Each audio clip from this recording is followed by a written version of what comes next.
আগের পর্বে আমরা কংথং ভিলেজ থেকে বেরিয়ে চলে এসেছি মেঘালয়ের স্নম টেং, ডাউকি নদী এবং কিছু অ্যাডভেঞ্চার রাইডস এক্সপ্লোর করতে। অলরেডি দেখিয়েও দিয়েছি আমরা কোথায় রয়েছি এবং এখানে কি কি থাকার ফ্যাসিলিটি আছে। আজকের পর্বে আমরা এখানে কভার করতে চলেছি সমস্ত অ্যাডভেঞ্চার রাইডস। এখন অবধি সাবস্ক্রাইব না করে থাকলে প্লিজ চ্যানেলটাকে সাবস্ক্রাইব করে নেবেন, কারণ আমরা এরকম back to back travel stories নিয়ে আসি। চলুন মূল গল্পে ফিরি। Good morning everyone. Good morning from আরে দাঁড়া হয়ে কাটা করছিলাম না। Okay.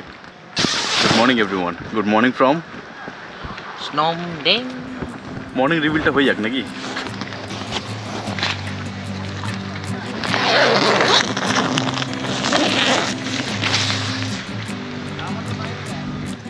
সকালবেলাটা কিছুটা এই রকম, বেরোই বাইরে আগে। Good morning.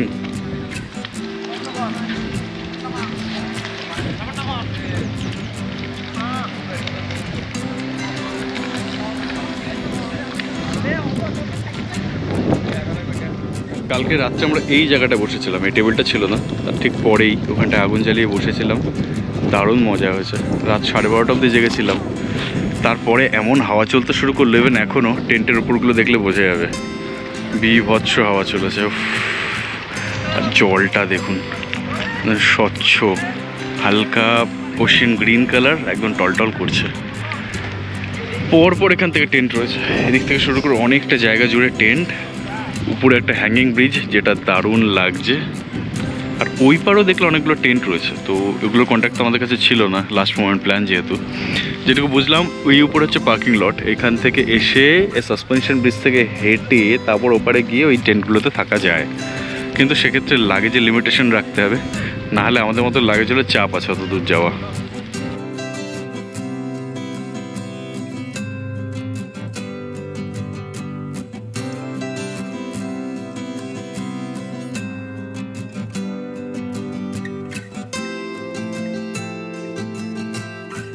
সামনে এখানে দেখতে পাচ্ছেন বাথরুমের জন্য লাইন। কালকেই বলেছিলাম বাথরুমটা এখানে বড় সমস্যা। আর এইখানে সামনের মানুষটি প্রত্যেকটা বোতল, প্রত্যেকটা আবর্জনা কুড়িয়ে ফেলছেন। সবাই ওখানে এতটাই পরিচ্ছন্ন রাখে। ব্রেকফাস্ট করতে গিয়ে আমরা নিয়েছি ম্যাগি, ব্রেড অমলেট, আর তার সাথে অমলেট, আর চা তো আছেই। ব্রেকফাস্ট ডান। সকাল থেকে বেশিরভাগ সময় চলে গেল নিজেকে রেডি করতে, কারণ হচ্ছে এখানে টয়লেট বলতে এই রাস্তা ধরে গিয়ে 3 জায়গায় শুধু টয়লেট রয়েছে যারা টেন্ট আছে তাদের জন্য। তাই ওটাতে যদি কারোর প্রবলেম থাকে যে এত দূরে যাওয়া যাবে না, স্পেশালি মহিলাদের জন্য, আমি বলবো এখানে হোমস্টেতে থাকা বেটার। আমি 2-3টে হোমস্টে দেখলাম, আমি নাম্বারগুলো অ্যাড করে দিচ্ছি। সেকেন্ড হচ্ছে ব্রেকফাস্ট একটু কস্টলি সাইড। ম্যাগি পড়লো আমাদের 40 টাকা করে, কোয়ান্টিটি ওই 10 টাকার ম্যাগির কোয়ান্টিটি। ব্রেড অমলেট পড়লো 50, অমলেট পড়লো 30, চা হচ্ছে 10 করে। এবার আমরা চলেছি কয়েকটা রাইড করব। ইচ্ছা তো ছিল স্কুবা ডাইভিংটা করব, ওটা খুব ভালো অপরচুনিটি ছিল, কিন্তু সেটা শুনলাম অ্যাটলিস্ট 3 দিন আগে থেকে বুকিং করতে হয় এখানে আসার আগে। এইটা হচ্ছে বোটিং পয়েন্ট, এইখান থেকে বোটিং থেকে শুরু করে বাকি সমস্ত রাইডের ব্যবস্থা করা হয়। আমি একজনের নাম্বার নিয়ে নিয়েছি, আগস্টিন তার নাম, তার নাম্বার আমি অ্যাড করে দিচ্ছি ডেসক্রিপশনে। ওই উপর থেকে জিপ লাইনিং চলছে, একজন গেল আরেকজন আসছে।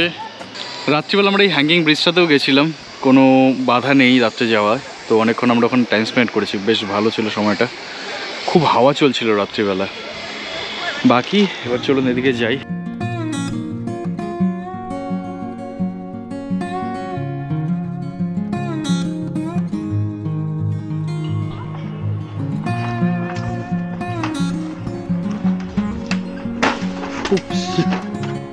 নিচটা দেখলে বেশ ভয়েরই মনে হয়। এবার ভাবলাম একটু ব্রিজটা এক্সপ্লোর করে দেখি। আওয়াজগুলো যা হচ্ছে না,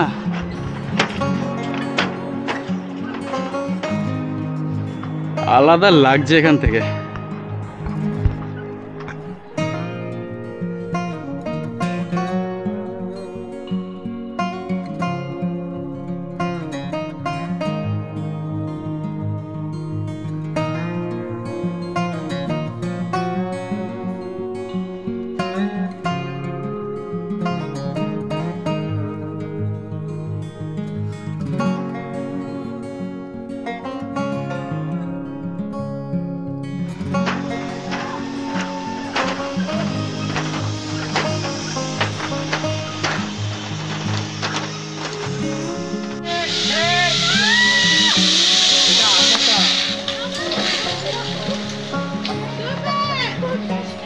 এটাই আমরা করতে চলেছি এখন।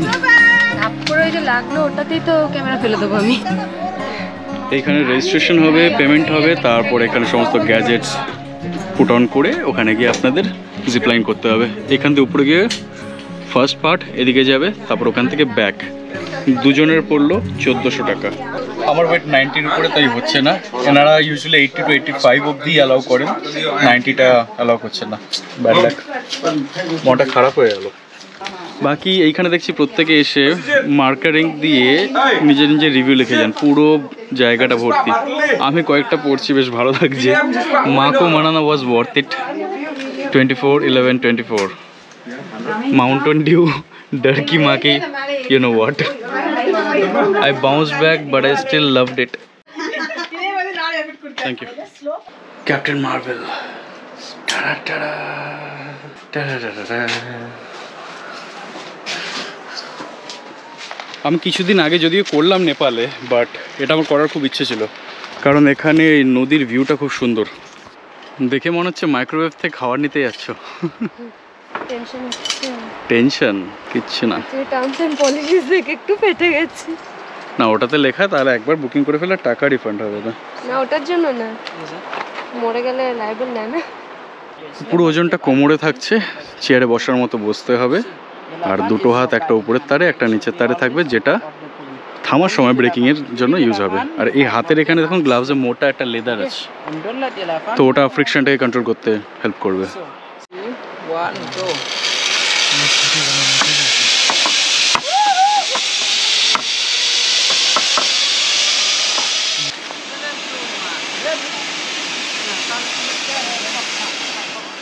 না, হাউ ওয়াজ ইট? ভালো ছিল, উপর থেকে কি সুন্দর view. And finally I am doing it. Finally হচ্ছে এটা, ডাউকি নদীর উপরে। হিংসুটা কোথাকার, একটু একটু মজা পাচ্ছিল, ভাবছিল একা করছি। তো I'm from Kolkata, yeah. What's your name, brother? Forceful. Huh? Forceful. Okay. The other person, I forgot his name. He said tweak or something. Twit. Okay. তো নিচে ডাউকি নদী, আর এইটা হচ্ছে ওয়্যার। এটা অ্যাকচুয়ালি ফিরে আসার ওয়্যারটা। আমি যেটা দিয়ে যাব সেই ওয়্যারটা উপরে রয়েছে, এটা দিয়ে যাব, এটা দিয়ে ফিরে আসব। এইটা যেহেতু সিজন, আমার খরচা পড়ছে 700 টাকা। কালকে যেহেতু 600 শুনেছিলাম, তাই দাদাদের আমি 2-3 বার জিজ্ঞেস করে নিলাম যে দামটা কি বাড়লো কিনা, বাট সিজন এরকমই দাম থাকে। এইটা হচ্ছে গিয়ে এমার্জেন্সি ব্রেক। হাতে তো একটা এই গ্লাভস থাকছেই, এখানটায় লেদার লাগানো রয়েছে, তো এটা দিয়ে ব্রেকিং করতে হবে। ইন কেস কেউ যদি প্রপারলি না করে, তাহলে এইটা লাইফ সেভিংয়ের কাজ করে। এটা একটা ইলাস্টিক ওয়্যার দিয়ে, ইলাস্টিক রোপ দিয়ে এই ভেতর থেকে ঘুরিয়ে এনে এইখানটায় বাঁধা থাকে। তা যদি কেউ খুব ফাস্ট আসে, এটা আটকে যাবে, না হলে এসে জাস্ট ফিট বাগ স্প্যাড যেটাকে বলে, ওই উইন্ডশিল্ডে যেরকমভাবে মশাগুলো চিপকে থাকে না, ওরকম অবস্থা হবে। শ্রীরূপ মাঝখানে দেখলাম ও দড়িতে আটকে গেছিলো, ওর ফেরার জন্য ওয়েট করছি। ওর হয়ে গেলে একটু এখানে ভিডিও বানিয়ে আমি তারপর উপরে যাব। এইখান থেকে হেঁটে উপরে যেতে হবে।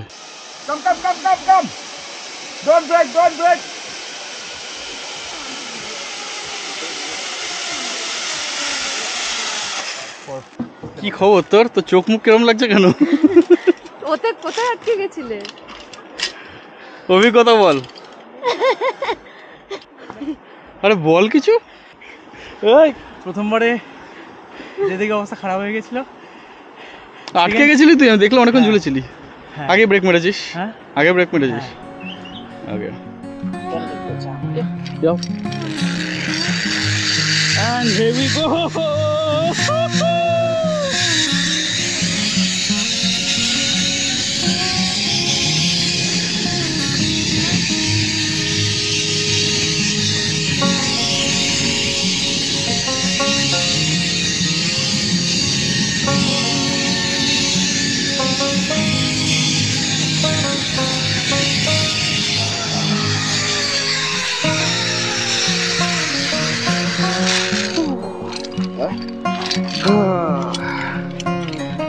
Nice. Okay, now time to return. এইটা থেকে আমাদের এখন রিটার্ন হবে, এই উপরে এটা।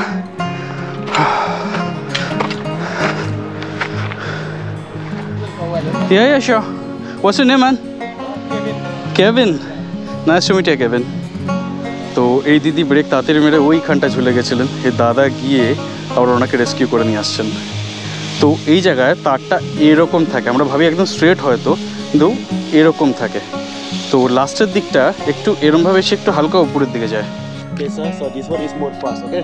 ইয়ো So before you landing, I have to do. first, right hand pull it down. Okay. ইয়েপ, 3, 2, 1. এটা আরো ফাস্ট হতে চলেছে।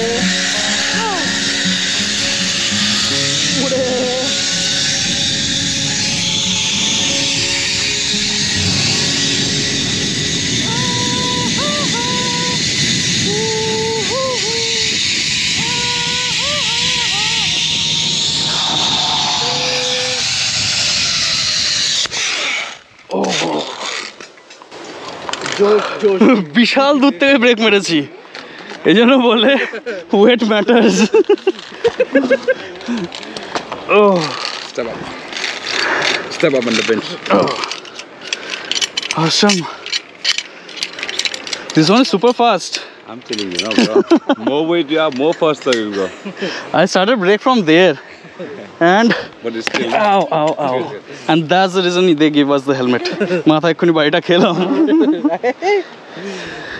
আজকের দিনের লাস্ট অ্যাক্টিভিটি হচ্ছে বোট রাইডটা। আমরা একটু লেটে করছি কারণ চাইছিলাম সূর্যটা একদম মাথার উপরে থাকুক, দেখা যাক কি এফেক্ট আসে। বাকি জিপ লাইনিং ডান, ব্রিজটার উপরে গেছিলাম, তো এখন বোটিং আর তার সাথে একটা ক্লিফ জাম্পিং এর অপশন আছে। তো ওই 20-25 ফিটসের মতো। भैया कितना हाइट है? First level is 7 feet and First second level is 25. And both prices same. Same. Okay. It's unlimited jump in 30 minutes time. ওকে তো যেরকম বললেন উনি, একটা ফার্স্ট লেভেল আছে, একটা সেকেন্ড লেভেলটা 20 ফিটের মতো, দুটোরই দাম 300 টাকা। আজকে স্কুবা ডাইভিংটা খুব মিস করলাম কারণ এটা পুরো সিজন, তো মোটামুটি 3 দিন আগে থেকে বুকিং না করলে এখানে স্লট পাওয়া যায় না। ওই একটা জিনিস একটুখানি বাকি থেকে গেল, হবে আবার কখনো। 24th January. Let's go. Yeah, it's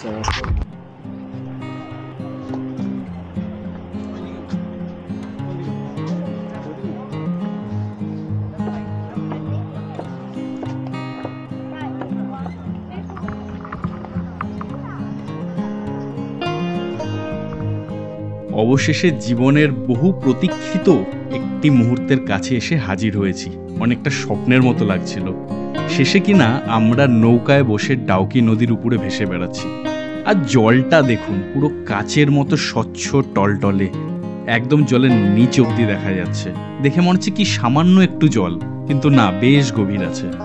এটা ঠিক সেই মুহূর্তগুলোর মধ্যে পড়ে যখন আপনি বসে ভাববেন মুহূর্তটা শেষ না হয়ে যায়। লাইফের বাকেট লিস্ট থেকে একটা আইটেম চেক করে ফেললাম।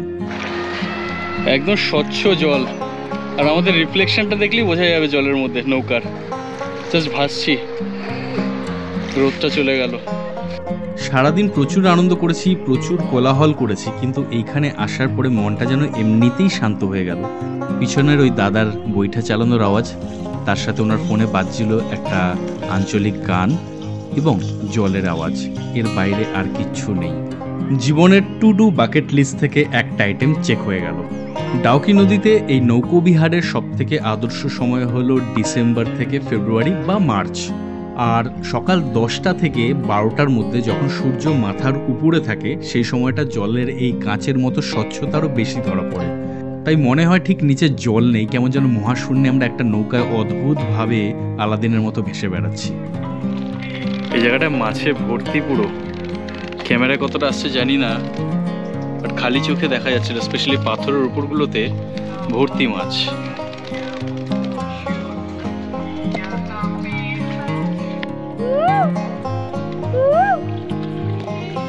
এ কলকাতার কোকিল চুপ।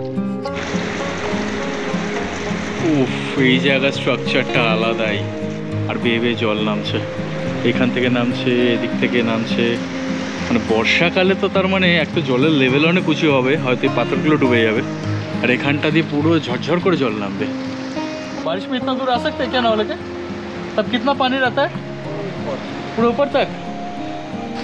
দাদা বলেন বর্ষাকালেও আসা যায়, আর একদম উপর অব্দি জল থাকে, কিন্তু এই স্বচ্ছতা পাওয়া যাবে না জলের। এখন যেরকম একদম ট্রান্সপারেন্ট জলটা, সেই সময় একদম ঘোলাটে জল থাকবে, আর স্রোত প্রচুর থাকবে। আমার মনে হয় এটাই বেস্ট টাইম এই জলের এই সৌন্দর্যটাকে উপভোগ করার।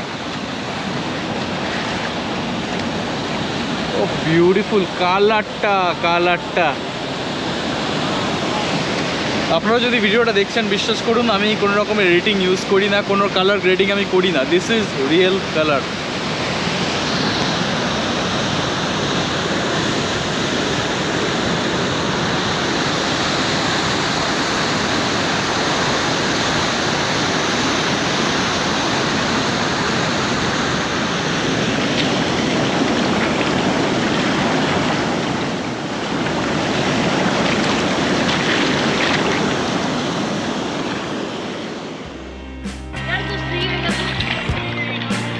এবার আমাদের টার্ন, আমরা ওটা করতে চলেছি। এখানে ক্লিপ জাম্পিং হয়, এটা ফার্স্ট লেভেল।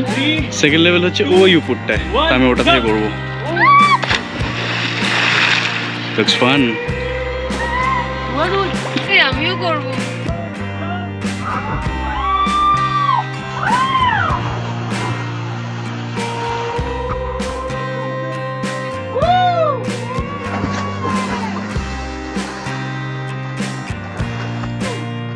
एस्ट्रोनॉट की तरह गया भाई।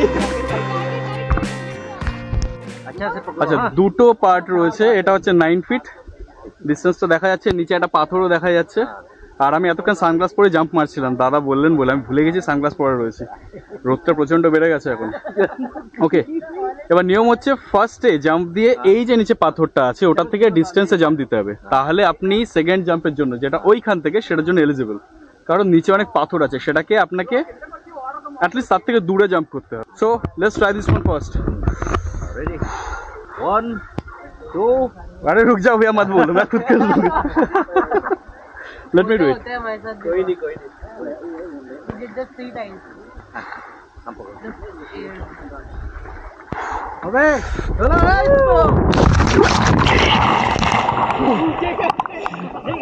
ठीक है कैमरा घुरे गए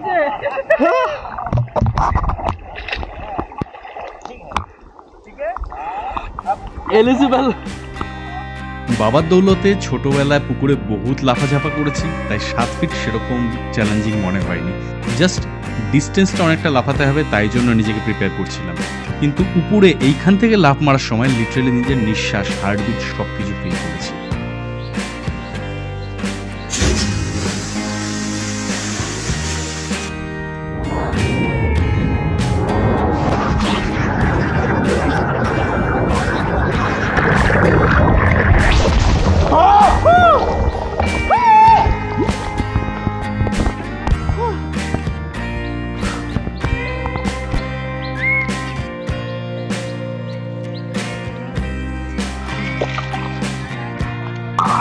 জ্যাকেট খুলে বেরিয়ে যাচ্ছিল, ওয়াজন্ট ইজি। সময়টা এখন দুপুর 3টে আর আমরা এখন বেরিয়ে যাচ্ছি এই ডাউকি নদী আর স্নম ডেং ছেড়ে। আজকের দিনটা খুবই ভালো ছিল, পুরো অ্যাডভেঞ্চারের ঠাসা, তার সাথে কালকের রাতটাও একটা কি বলবো স্বপ্নময়ী রাত ছিল পুরো। এখন বেরিয়ে যাচ্ছি, প্ল্যান ছিল দুপুর 12টায় বেরোনোর, কিন্তু কিছুই মিস করতে পারিনি। স্পেশালি নদীর মোহ ত্যাগ করা খুব মুশকিল ছিল। ফাটিয়ে স্নান করেছি, বোটিং করেছি, জিপলাইনিং, এভরিথিং যা যা ছিল ট্রাই করেছি। একটা দুঃখ নিয়ে যাচ্ছি, যদিও স্কুবা ডাইভিংটা করতে পারলাম না। জানতাম না এই সময়টা এত ভিড় থাকে, আর 3 দিন আগে যে বুকিং করতে সেই ব্যাপারটা জানতাম না। আশা করছি এই ইনফরমেশন দেখে আপনারা এটা মিস করবেন না, আর আপনারা অবশ্যই স্কুবা ডাইভিংটা ট্রাই করুন। আমরা নৌকা নিয়ে যখন ওদিকে যাচ্ছি আমি জিজ্ঞেস করেছিলাম স্কুবা ডাইভিংটা কোথায় হয়। জায়গাটা লিটারালি অসাম, মানে এরকম বড় বড় পাথরের স্ট্রাকচারটা গ্র্যাজুয়ালি জলের নিচে নেমে যাচ্ছে। 30-40 ফিট ডিপ হবে, মাছে ভর্তি, সুন্দর নীল জল, আর এই পাথরের স্ট্রাকচারগুলো বেশ অদ্ভুত, বেশ ভয় লাগারই কথা। তো আর কথা বাড়াচ্ছি না, শ্রীরূপ অলরেডি নিজের লাগেজ লোড করতে চলে গেছে, আমাকেও লাগেজ নিয়ে যেতে হবে। গলা ফলা শুকিয়ে গেছে, এত জল খাওয়ারও টাইম পাইনি। এসে তাড়াহুড়ো করে এই টেন্টগুলো ছাড়লাম, কারণ আরও নতুন গেস্ট আসছে। আমি প্রথমে ওকে বাদল ভেবেছিলাম, ওর নাম হচ্ছে বাদন। বাদনের কন্ট্যাক্ট নাম্বার আমি ডেসক্রিপশনে অ্যাড করে দিচ্ছি। খুব ভালো অমায়িক ছেলে, খুব হেল্পফুল, তো ওকে আপনারা কন্ট্যাক্ট করে নিতে পারেন যদি এরকম টেন্টে আপনারা থাকতে চান। ওর ক্যাম্পের নাম হচ্ছে মার্ভেলস ক্যাম্প, আর ওর নাম্বার দেওয়া রয়েছে ডেসক্রিপশানে। বাকি বাথরুম কিন্তু বলে রাখছি, এই একটা জিনিস মাথায় রাখতে হবে, এই রাস্তা দিয়ে গিয়ে পরপর 2টো বাথরুম পড়বে। তো যত টেন্ট এখানে দেখছেন সবাইকে কিন্তু ওই বাথরুমের উপরই নির্ভর করতে হয়। তো আপনাদের বাথরুম যদি প্রবলেমেটিক মনে হয় অবশ্যই বলবো এই পাশে অনেকগুলো হোমস্টে আছে, যা 2-3টে নাম্বার আমি অ্যাড করে দিচ্ছি এখানে, ট্রাই করে দেখতে পারেন। আজকে এটুকুই থাক, আশা করি আপনাদের ভালো লেগেছে। আর এই মোমেন্টে উদ্দেশ্য হচ্ছে আপনাদের মন এবং সময়টাকে জয় করা। সেটুকু জয় করতে পারলেই আশা করছি লাইক, শেয়ার আর সাবস্ক্রিপশন 3টে এমনিতেই আসবে, ওই উদ্দেশ্যেই আছি। কমেন্ট করবেন, অবশ্যই কমেন্ট করবেন, যে কোনো প্রশ্ন থাকলে কমেন্ট করে জিজ্ঞেস করবেন, এতে আমরাও উৎসাহিত ফিল করি অ্যান্ড খুব ভালো লাগবে আপনাদের সাথে কমিউনিকেট করতে। বেরিয়ে যাচ্ছি এখন গুয়াহাটির দিকে, দেখি এখন রাত্রে ট্রাভেল করতে হবে, কি অ্যাডভেঞ্চার ওয়েট করছে, কি বাধা বিপত্তি আছে। এটা আজকে আর ব্লগ করছি না, ব্লগ করার মতো অবস্থায় নেই টু বি অনেস্ট। এরকম কিছু ভয়ানক অ্যাডভেঞ্চার নিয়ে আপনাদের সাথে আবার দেখা হবে। Stay tuned, bye. I can hear the demons call when they do what they do. And now I feel like taking off, find a place with a view. The pain is never gonna stop if it's controlling you. I know that time can heal it all, I just gotta get through. I just gotta get through, I just gotta get through. Cause I feel like taking off, find a